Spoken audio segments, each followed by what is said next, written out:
নবীদের কোনো গুনাহ নাই, এরপর মরণ পর্যন্ত কান্নার আওয়াজ। অন্ধকার কবরে আমি একা কেমন করে থাকব? সাহাবায়ে কেরাম মিথ্যা বলেন নাই। এত বড় বুজুর্গ, এত বড় তাকওয়াওয়ালা, এত বড় ইলমওয়ালা, এত বড় আমলওয়ালা, এরপর মরণ পর্যন্ত কান্না করলেন। আবু বকর কত দামি, নবীর প্রধান খলিফা। সারা দুনিয়ার মুমিনের নেক আমল যদি এক পাল্লায় দেওয়া হয়, আবু বকরের নেকের পাল্লা ভারী হয়ে যাবে। সেই আবু বকর, ওমর, ওসমান, আলী সহ 10 জন সাহাবার নামে জান্নাতের টিকিট দিলেন। জান্নাতের টিকিট আমার আল্লাহ দিয়া দিলেন জিন্দা অবস্থায়। সেই আবু বকরের মতো বান্দা একটা বকরির বাচ্চা হাতের মধ্যে ধরিয়া কয়, এ বকরির বাচ্চা, আজকে তোর কপাল ভালো, আমি আবু বকরের কপাল বড় ভয়ঙ্কর, তোরে মানুষ জবাই করিয়া খেয়ে ফেলবে। আমি আবু বকরের কি পরিণাম ফল হবে জানা নাই। কিয়ামতের ময়দানে আমি আবু বকরকে দাঁড়াইতে হবে, আমার মাথার উপরে সূর্যের তাপ শুরু হয়ে যাবে, জমিনটা তামা। আমি আবু বকরের উলঙ্গ হইয়া মালিকের দরবারে দাঁড়াইতে হবে। এরপরে আমল নামা ডান হাতে আসে না বাম হাতে আসে জানা নাই। এরপরে আমার পরিণাম ফল জান্নাত হবে নাকি জাহান্নাম হবে জানা নাই। আবু বকর কান্না করেন, ওমরে ফারুক কান্না করেন। আবু বকরের মতো বান্দা জান্নাতের টিকিট পাইয়া জাহান্নামের ভয়ে যদি কান্না করেন, আপনার আমার কি পরিমাণ কান্না করা দরকার। এরে বান্দা, আল্লাহ তো এই কথা বলে না, সব দুনিয়াদারি বাদ দিয়া, চাকরি বাদ দিয়া, লেখাপড়া বাদ দিয়া, বিয়া শাদী বাদ দিয়া শুধু আল্লাহরে ডাকো। আল্লাহ তো এইটা পছন্দ করেন নাই, নবীও বলে নাই, নবী ইসলামও সমর্থন করে না। ব্যবসা করো করো, চাকরি করো করো, লেখাপড়াও চালাও, মাঝে মাঝে আল্লাহর হুকুম মতে 5 বেলার নামাজটা পড়বা, মা বাবার খেদমত করবা, ওলামায়ে কেরামের পরামর্শ নিয়ে চলবা। কারণ যতই বাহাদুরি করো, যেদিন মৌতের খবর এসে যাবে, আজরাইলের টিকিট বাড়ির দরজায় দাঁড়ায় যাবে। অ্যাম্বুলেন্সের মতো সিগন্যাল যখন শুরু হয়ে যাবে, ওই দিন যখন ডাক এসে যাবে, কে ধনী কে গরিব, কে মূর্খ কে শিক্ষিত কোনো ভেদাভেদ নাই। বাজারের 3টা সাদা কাফন রেডি হয়ে যাবে, কবরের সাইজও সমান হয়ে যাবে। কাফনের মধ্যে প্যাকেট করিয়া যখন জানাজার খাটিয়ে উঠাইবে, কে পীর কে মূর্খ কোনো মুরিদ ভেদাভেদ নাই, কে ওস্তাদ কে ছাত্র ভেদাভেদ নাই, কে ধনী কে গরিব কোনো ভেদাভেদ নাই।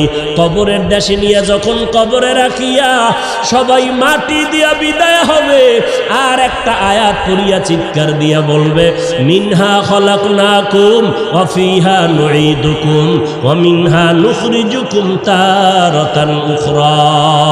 সবাই চলে গেল। ওই কবরে 2 ফেরেশতা হাজির। ফেরেশতা আসিয়া মাথার মুষ্টি খুলবে, পায়ের মুষ্টি পুরাটাই খুলবে। 3টা প্রশ্ন তোমাকে আমাকে করবে। সমস্ত মানুষের বেলায় 3টা প্রশ্ন। রবের পরিচয় দাও, ধর্মের পরিচয় দাও, রহমাতুল লিল আলামিনের পরিচয় দাও। মদিনার নবী বলেন, যারা দুনিয়াতে রবের গোলামি করে যাবে, তারা কবরে গিয়া জবাব দিবে, রব্বি আল্লাহ, আমার রব একমাত্র কে? দুনিয়াতে যারা ইসলাম মেনে চলবে, কবরে গিয়া জবাব দিবে, দীনিয়াল ইসলাম, আমার ধর্মের নাম কি? দুনিয়ায় যারা নবীর সুন্নতের আমল করে যাবে, আঙ্গুলের নখগুলো কেমনে কাটবে সেখানেও সুন্নত, মাথার চুলগুলো কেমনে রাখবে সেখানেও সুন্নত, বান্দা জুতা কেমনে পরবে সেখানেও সুন্নত। সুন্নতের আমল করিয়া যারা কবরের বিছানায় শুয়ে যাবে, একটা রাস্তা বানাইয়া মদিনাওয়ালা নবীকে দেখাইয়া বলবে, চিনো লোকটাকে, চিনো নিরে কবরওয়ালা বলো। যারা আমার মাওলার মোহাব্বতে নবীজির আশিক হইয়া কবরে যাবে, নবীরা আশেকেরা নবীরে দেখিয়া চিনে ফেলবে, বলবি নি তো আমার মায়ার নবী। যেই নবীকে না দেখিয়া টুপি পরলাম, দাড়ি রাখলাম, কত মানুষ টুপিওয়ালা বলে গালি দিল, দাড়িওয়ালা বলে গালি দিল, তারপরও টুপি ফালাই নাই, দাড়ি ফালাই নাই। আল্লাহর নবীর সুন্নতের মেসওয়াকটা পকেটে নিয়ে চলছি, কত মানুষ কত উপহাস করেছে, তারপরও সুন্নাত সারি নাই।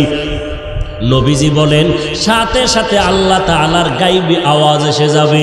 আল্লাহ কুদরতের আওয়াজ দিয়া বলবে, এরে ফেরেশতা, আমার বান্দারে আর কষ্ট দিও না, তাড়াতাড়ি জান্নাতের বিছানাটা কবরে বিছাইয়া দাও। জান্নাতের সাথে রাস্তা বানাইয়া দাও। আমার বান্দারে বেশি ডিস্টার্ব করিও না। আমার বান্দা দুনিয়াতে কষ্ট কম করে নাই, ঠিক মতো খানার প্লেট নিয়ে খাইতে পারে নাই, রাতের বেলা ঘুমাইতে পারে নাই, সবাই ঘুমাইয়া গেছে। আর আমার বান্দাটা ঘুমের মধ্যে শেষ রাত্র যখন হলো, সুন্দর করে অজু বানাইয়া যায় নামাজ বিছাইয়া সিজদায় গিয়া কান্না করে বলেছে, হে মালিক, তুমি আমার রব, তুমি আমাকে মাফ করে দাও, গুনাহগার বলে তাড়াইয়া দিও না রে আল্লাহ। এই বান্দাটা সারা রাত জিহ্বাটা দিয়া জিকির করে করে কাটাইতো। এই বান্দা রাস্তায় হাঁটতো, আবার মাঝে মাঝে আমি আল্লাহরে ডাকতো। খানা খাইতে বসিয়াও আহ আহ বলে শব্দ উচ্চারণ করত। অন্তরের মধ্যে একটা জ্বালা ছিল, মালিকের কোথায় গেলে পাওয়া যায়। এই বান্দা আলেম ওলামা পাইলে দৌড়াইতো, কোরআনের বয়ানের আওয়াজ পাইলে দৌড়াইয়া যাইত। এরে খালি কান্নার আওয়াজ। আল্লাহ পাক বলবে, আর দেরি করিও না, তাড়াতাড়ি আমার বান্দারে ঘুমের ব্যবস্থা করে দাও। জান্নাতের হাওয়া বাতাস পাইয়া আমার বান্দা জাহান কবরের মধ্যে আরামে ঘুমাবে, কেউ ডিস্টার্ব করবে না। কিয়ামত পর্যন্ত আমার বান্দা ঘুমাইতে থাকবে। মদিনার নবী আফসোস করে বলেন, যারা রবের গোলামি না করিয়া কবরে যাবে, ইসলাম না মানিয়া কবরে যাবে, সুন্নতের আমল না করিয়া কবরে যাবে, এই কবরে যাওয়ার পরে নাফার তিনটা প্রশ্ন করা হবে। রবের পরিচয় দাও, ধর্মের পরিচয় দাও, রহমাতুল্লিল আলামিনের পরিচয় দাও। যখন এই প্রশ্ন করা হবে, মদিনার নবী আফসোস করে বলে, গুনাহগার তো জবাব দিতে পারবে না, শুধু একটা শব্দ বলবে, হা হা লা আদরি, হা হা লা আদরি। আফসোস, বড় আফসোস, আমি কিছুই জানি না, কিছুই জানি না।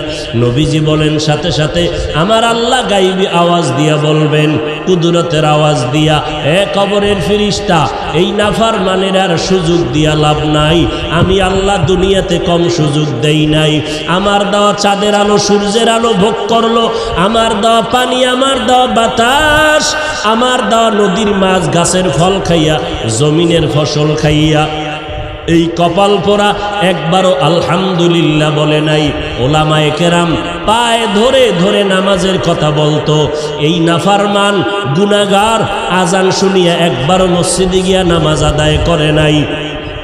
এমন কপাল পোড়া, নিজেও টুপি পরে নাই, যারা টুপি পরতো তাদেরকেও পছন্দ করে নাই, নিজেও দাড়িটা লম্বা করে নাই, যারা দাড়ি লম্বা করতো তাদেরকেও পছন্দ করে নাই, নিজেও পর্দা করে নাই, যারা পর্দা করতো তাদেরকেও পছন্দ করে নাই, নিজেও পাগড়ি পরে নাই, যারা পাগড়ি পরতো তাদেরও পছন্দ করে নাই, নিজেও আমি আল্লাহর জিকির করে নাই, যারা জিকির করতো তাদেরকেও পছন্দ করে নাই। এই নাফরমানকে আর সুযোগ দিয়া লাভ নাই। এখনই কবরের মধ্যে জাহান্নামের বিছানাটা বিছাইয়া দাও, জাহান্নামের সাথে রাস্তা বানাইয়া দাও।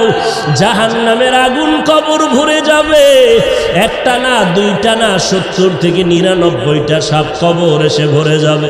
মদিনার নবী বলেন, ও দুনিয়ার মানুষ, জাহান্নামের কথা যখন কানে আসবে, আল্লাহর কাছে ক্ষমা চাওয়ার চোখের পানি ছেড়ে তওবা করো। এর বৃদ্ধ বাবাজি, ও পর্দার আড়ালের মা বোনেরা, ও যুবকেরা, কয়দিন আর যৌবনের বাহাদুরি করবা? এই দুনিয়া কিছুই না। ওরে আমার মাওলার ধরা তো বড় কঠিন। এই মহামারীতে কত প্রাণ চলে গেল রে বাবা। ওই সাদা কাপড়ের প্যাকেট যেদিন হয়ে যাইবা, কে আপন কে পর কেউ সাথে নাই, সবাই জামাটা খুলিয়া বেলেট দিয়া গেঞ্জিটা কেটে রেখে দিবে। ওই মাটির কবরে যখন নিবে, কেমনে তুমি কবরে একা একা থাকবা? আজকে বাতি ছাড়ায় অন্ধকার রুমে একা থাকতে বড় ভয় পাই। ওরে আল্লাহর বান্দারা, একটু নিজের গুনার দিয়ে তাকাইয়া তওবা করো, আর আমার আল্লাহকে ডাক দিয়া বলো, হে মালিক, এই ময়দানে আমার মতো অপরাধী কেউ নাই। কপাল বুঝি পুড়িয়া গেল, গুনার কারণে দিলটা পাথর, চোখে পানিও নাই। আয় আল্লাহ দিলটা নরম করে কান্নাওয়ালা চক্ষু দান করে দাও। আমার আল্লাহর ধরা বড় কঠিন, অন্ধকার কবরে বান্দা যখন যাবে গুনাহগার, আল্লাহর নবী বলেন আমার আল্লাহ রাগান্বিত হইয়া কুদরতের আওয়াজ দিয়া বলবেন, এরে কবরের মাটি, এই গুনাহগারের দুই পার্শ্ব থেকে জোরে জোরে চাপ দাও। এত জোরে চাপ দিবে পাঁজরের হাড্ডি চুরমার হয়ে যাবে। ও আল্লাহর বান্দার একটা মশার কবর সইতে পারি না, ওই কবরের চাপ কেমন করে সহ্য করবি রে মুমিন?